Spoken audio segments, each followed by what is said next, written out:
Hi, my name is John Edwards. I'm very privileged to be presenting the Sunday Forum this fall, which will be 6 weeks of a survey of church history. If you've never done a survey of church history, then I would encourage you to come. The topic for September 30th, alternate paths in the 2nd and 3rd centuries.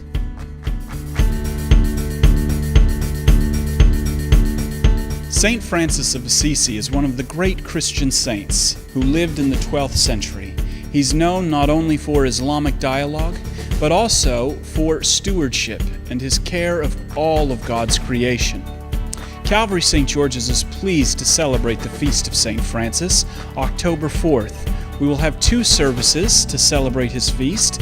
The first at the Healing and Communion service at 12:10 p.m. at Calvary Church, and then a special evening prayer service at 6 p.m. We encourage you all to bring your pets. The music at the 6 p.m. service will be led by our Sunday 6 p.m. music team. So join us, won't you? That's Thursday, October 4th at 12:10 and 6 p.m. in order to celebrate the Feast of St. Francis at Calvary Church. We are really encouraged by the growth that we've seen over the last year here at Calvary St. George's.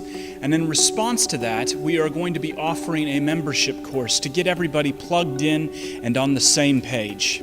Our membership course is offered in 2 parts. The first part is going to be offered October 7th, immediately following the 11 a.m. and 6 p.m. services here at Calvary St. George's. In this section of the membership course, you're going to get our vision and how our vision and our mission comes out of our illustrious history, the merger of 3 historic parishes in New York City. The second part of the membership course, which is offered October 14th, immediately following the 11 and 6 p.m. service, is about how, in light of this vision, you can get involved. We're going to teach you how we worship the way we worship. You're going to learn about the different roles that we offer at this church, from Sunday school to ushering to serving around the table, and how you can be a part of this great vision as we carry it out into the city of New York and to the very ends of the earth. So I want to encourage you all to join us October 7th and 14th, immediately following the 11 or 6 p.m. services. We'll see you there. Now, the Order of Compline is a short liturgical service that's found in the Book of Common Prayer, and we're going to be adapting it to turn it into our young adults ministry. So, starting Tuesday, October 2nd, and continuing every Tuesday, we hope to see you there.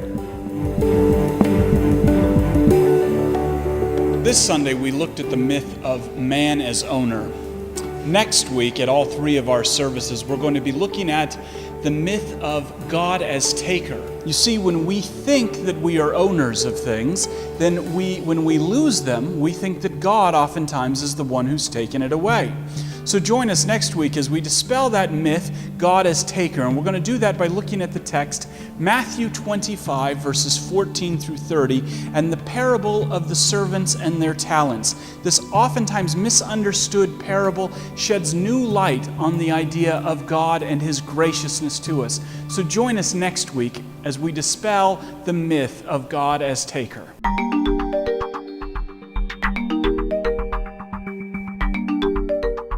I'm Sharon Denny. I'm at the 11 a.m. service, and I'm excited about the Stewardship Campaign.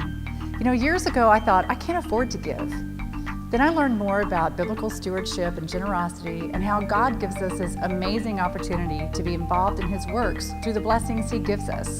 Then I thought, I can't afford not to give. I can't afford to miss out on the joy and the blessings that come from true generosity. This is one of the greatest lessons of the Christian life. So I urge you to have an open heart and open mind during our stewardship campaign and take the next steps in your journey of generosity. Thank you. Hi, my name is Jeremy Coleman. I usually attend the 6 p.m. service at Calvary Church. And why do I give my money to Calvary St. George's? Well, I give because I feel free not to, actually. I don't feel obligated by feeling a sense of guilt or some false spiritual shame or something. I used to feel that way, but the message of the gospel is a message of freedom, and how amazing is it to be able to give my money freely to spread a message like that I believe in, that I believe can actually change people's lives forever.